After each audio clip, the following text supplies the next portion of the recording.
أعوذ بالله من الشيطان الرجيم. بسم الله الرحمن الرحيم. الحاقة ما الحاقة وما أدراك ما الحاقة. كذبت ثمود وعاد بالقارعة. فأما ثمود فأهلكوا بالطاغية. وأما عاد فأهلكوا بريح صرصر عاتية سخرها عليهم 7 ليال و8 أيام حسوما فترى القوم فيها صرعا كأنهم أعجاز نخل خاوية فهل ترى لهم من باقية. وجاء فرعون ومن قبله والمؤتفكات بالخاطئة فعصوا رسول ربهم فأخذهم أخذة رابية. إنا لما طغى الماء حملناكم في الجارية لنجعلها لكم تذكرة وتعيها أذن واعية. فإذا نفخ في الصور نفخة واحدة وحملت الأرض والجبال فدكتا دكة واحدة. فيومئذ وقعت الواقعة وانشقت السماء فهي يومئذ واهية. والملك على أرجائها ويحمل عرش ربك فوقهم يومئذ 8. يومئذ تعرضون لا تخفى منكم خافية.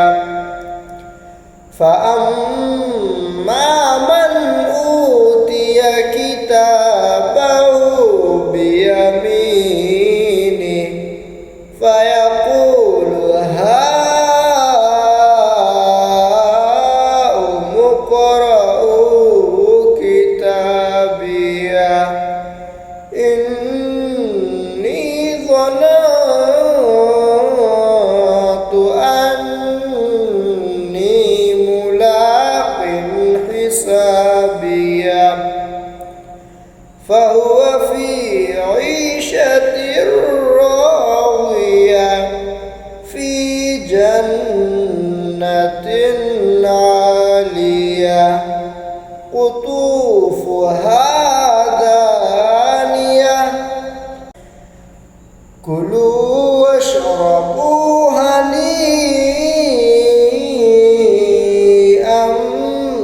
بما أسلفتم في الأيام الخالية وأما من أوتي كتابه بشماله فيقول يا ليتني لم أوت كتابيه ولم أدر ما حسابيه يا ليتها كانت القاضية ما